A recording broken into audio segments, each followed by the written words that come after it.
Hello guys, कैसे हो सारे। आई होप आप सब अच्छे होंगे, मैं भी अच्छा हूँ यहाँ पर। दोस्तों, ये वीडियो मैं बना रहा हूँ, उसका एक छोटा सा रीज़न है। जो लोग पैटर्न चेंज को लेके काफ़ी बोल रहे थे कि पैटर्न चेंज हो गया है, ये हो गया है, वो हो गया है, तो देखो इसके रिगार्डिंग मैंने एक वीडियो पहले भी आप लोगों को बना दी है। अब ये वीडियो क्यों बना रहा हूँ, उसका एक रीज़न है। मैंने जो एग्जाम पर मैं विवेक सर ने वीडियो डाली थी पैटर्न चेंज हो गया के ऊपर, वो वीडियो मैंने कल देखी। जितनी भी देखी उसके थ्रू मुझे जो चीज़ समझ में आई उसको मैं इस वीडियो में एक्सप्लेन करने की पूरी कोशिश करूंगा। सो इस वीडियो को आप लोग एंड तक देखना, कंप्लीट देखना। देखो, सबसे पहले जो विवेक सर ने बताया है, देखो उनका कहना गलत नहीं है, उन्होंने जो कहा है सही कहा है, लेकिन मेरे हिसाब से मुझे ऐसा लगा कि जो समझाने का तरीका था वो थोड़ा सा ऐसा था कि उसमें जो स्टूडेंट थे वो डर गए। उन्हें जबकि डरना नहीं चाहिए था, उन्हें कुछ ऐसा कहना चाहिए था, कुछ इस तरीके से बोलना चाहिए था कि लोग उल्टा मोटिवेट हो उस चीज़ से।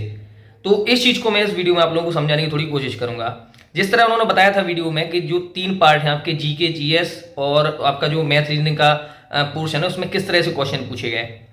सबसे पहले जैसे उन्होंने बोला था कि दिल्ली पुलिस में कुछ जो स्टार्टिंग के एग्जाम हुए वो नॉर्मल हुए, जैसे होते हैं, जो हमारा ट्रेडिशन है एग्जाम का वैसे ही। लेकिन आगे के जो एग्जाम हुए वो थोड़े से टफ हुए।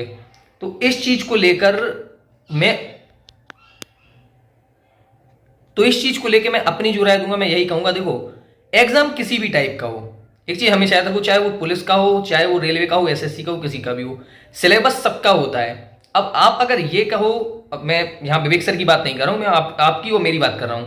अगर आप ये सोचो कि जैसा एग्जाम में पैटर्न दिया है उसके हिसाब से सिर्फ आपको सिंपल ही एक पेपर मिलना चाहिए, तो ऐसा कोई फिक्स थोड़ी ना है कि आपको हमेशा सिंपल सा ही पेपर आएगा, टफ नहीं आ सकता है क्या। तो वही दिल्ली पुलिस में हुआ। दिल्ली पुलिस ने स्टार्टिंग में जो लेवल दिया वो नॉर्मल था, कॉमन था, जो हमेशा से आता था। उन्होंने बस क्या किया, उस लेवल को थोड़ा सा हायर कर दिया। अब अगली चीज कि यहां पर जो बात विवेक सर ने कही, उन्होंने कहा कि जो मैथ है, मैथ के आंसर जो आ रहे हैं वो पॉइंट में आ रहे हैं। सबसे पहले जो मेरे हिसाब से जो लोग बैंक की तैयारी कर रहे होंगे उन लोगों को ही पता है कि जो बोर्ड मास के क्वेश्चन वो लोग लगाते थे जब ऑफलाइन, आप लोगों ने प्रैक्टिस सेट लगाए होंगे कई बार, तो उसमें कई सारे ऐसे क्वेश्चन आते थे जो बड़ी बड़ी संख्याओं के होते थे, जिनके आंसर करने में भी आपको दिक्कत होती थी, क्योंकि उसमें प्लस माइनस मतलब बोर्ड मास पे डिपेंडेंट रहते थे, सारे के सारे बोर्ड मास के सवाल रहते थे। बिल्कुल ऐसे ही मैं ये कहूंगा, अगर किसी क्वेश्चन का आंसर पॉइंट में आ रहा है तो रेलवे ये थोड़ी ना कहता है कि वो जो मैथ के क्वेश्चन देगा उनके आंसर हमेशा एग्जैक्ट आएंगे। क्या पॉइंट में आंसर नहीं आ सकता है?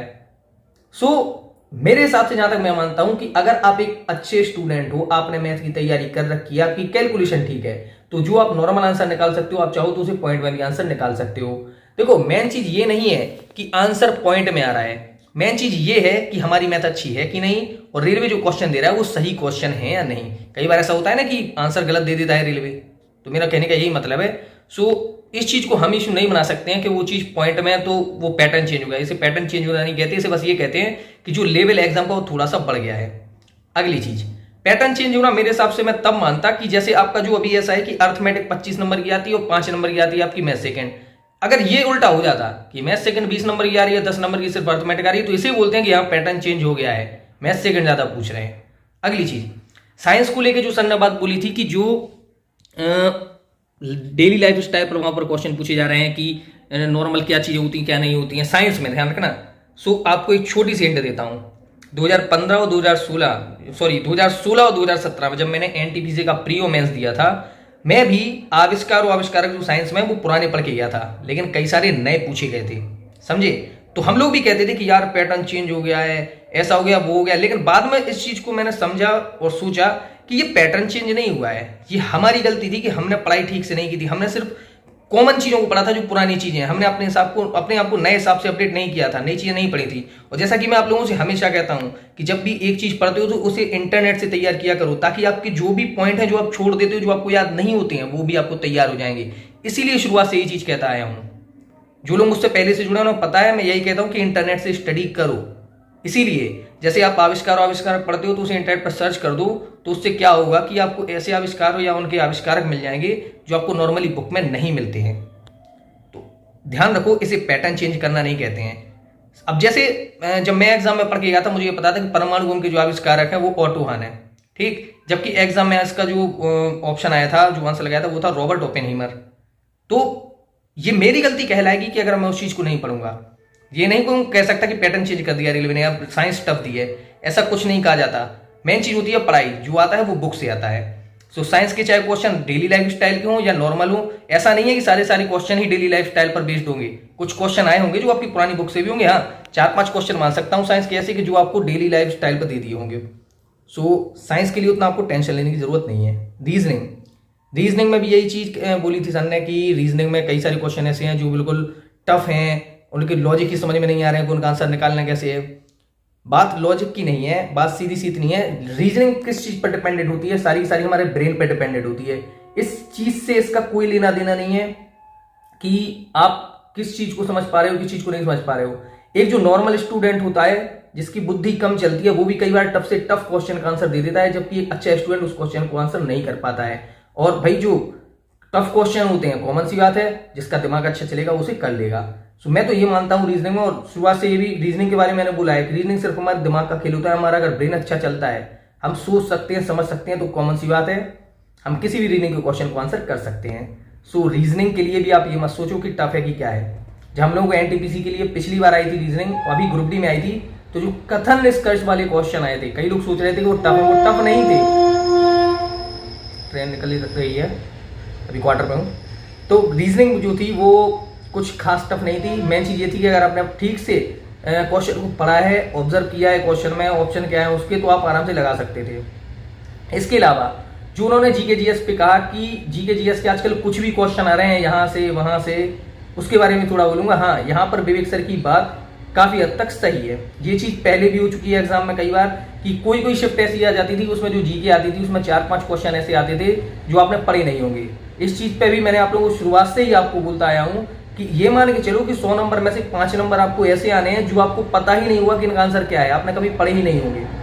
जो लोग मुझसे पहले से जुड़े हो ना, पता भी होगा कि जब भी बोलता हूं मैं यही कहता हूं कि 5 क्वेश्चन ऐसे आ सकते हैं जो आपने शायद कभी पढ़े नहीं होंगे। सो आप लोगों को इतनी ज्यादा टेंशन लेने की जरूरत नहीं है। ये मान के चलो कि देखो रेलवे ने जो आपको सिलेबस दिया है, रेलवे आपको जो भी क्वेश्चन देगा उसी सिलेबस के अकॉर्डिंग देगा। बस एक चीज होगी कि हाँ, हो सकता है थोड़ा सा लेवल बढ़ जाए। खैर, टीसीएस ने जो एग्जाम कराया था पुलिस का वो अलग चीज है, लेकिन टीसीएस अगर एग्जाम करा रहा है और रेलवे का करा रहा है तो ऐसा नहीं है कि वो पुलिस का यहाँ पर सिलेबस रख देगा, पुलिस जैसा देगा एग्जाम, ऐसा कुछ नहीं है। रेलवे ने जो सिलेबस दिया है उसमें से ही उठा के देगा। सो अगर ये ऐसा होता है कि क्वेश्चन का लेवल टफ आता है तो आप ये नहीं कहेंगे उस चीज को कि पैटर्न चेंज हुआ है। मेन चीज ये है कि हमें अपनी तैयारी करनी है, हमें अपने आप को इतना अच्छा प्रिपेयर करना है कि एग्जाम कुछ भी आए हमारे मार्क्स अच्छे आने चाहिए, हमारे नंबर अच्छे आने चाहिए वहां पर। और देखो बाकी रही ये बात कि क्या है क्या नहीं है एग्जाम पर, में विवेक सर ने जो चीजें बताई वो काफी हद तक सही है कि नहीं है। सो मैं ये कहूंगा, देखो विवेक सर के पास एक्सपीरियंस अच्छा खासा है, और सच बोलूं मैं उनके आगे कुछ भी नहीं हूं। वो काफी मतलब एक ऐसे इंसान है जो समझते हैं बातों को, और इसके अलावा स्टूडेंट को भी अच्छे समझाते हैं। इतना बड़ा अगर चैनल है तो कॉमन सी बात है बंदे में कुछ ना कुछ तो बात होगी। सो आप लोग ये भी नहीं कि विवेक सर को ये बोलो कि कई लोग जैसे मेरे कमेंट बॉक्स में बोल रहे थे कि विवेक सर ने अफवाह उड़ाई है, ये किया है वो किया है। देखो आदमी अपने स्तर से किसी चीज को सोचता है, समझता है और बताता है। उनकी सोच उनके हिसाब से, मेरी सोच मेरे हिसाब से है।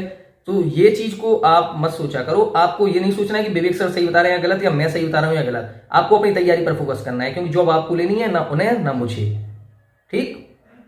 बाकी ऐसा है कि कई बार होता है कि जो कोचिंग वाले होते हैं वो थोड़ा सा किसी चीज को डरा के बोल देते हैं, क्योंकि भाई उनका भी पेड कोर्स होता है, उन्हें भी अपनी कोचिंग चलानी है, बैच चलानी है, तो थोड़ा सा तो होता है, कॉमन सी बात है। जबकि जो बंदा उस चीज को नहीं करता है वो भाई खुल के बोलेगा, और जो बोलेगा सही ही बोलने की कोशिश करेगा पूरी की पूरी।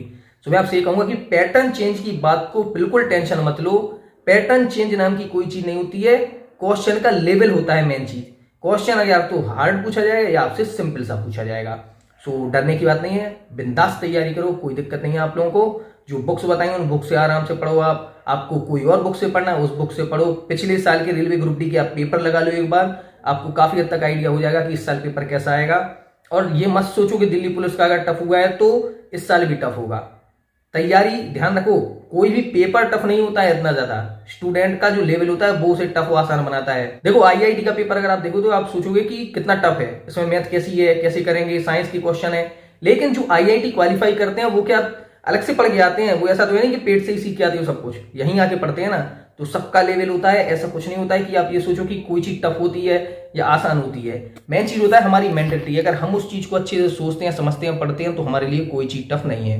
सो आप लोगों से भी ये कहूंगा कि पढ़ाई पर फोकस करो, टेंशन मत लो बिल्कुल भी। अगर अभी से टेंशन लोगे तो एग्जाम में जाने से पहले ही हार जाओगे, पहले ही बाहर हो जाओगे एग्जाम से। सो अभी आपको एग्जाम में बैठना है, उस एग्जाम को क्वालिफाई करना है, आगे चल के जॉब भी लेनी है, और जिस तरह अभी मैं फोटो डालता हूँ आप लोगों की फोटो डालनी होगी। सो तैयारी करो कंटिन्यू। अगर कोई भी डाउट है तो प्लीज़ कमेंट बॉक्स में कमेंट जरूर करना, और इसके अलावा अगर वीडियो अच्छी लगी तो वीडियो को लाइक जरूर करना, चैनल को सब्सक्राइब करना। मिलते हैं अगली वीडियो में।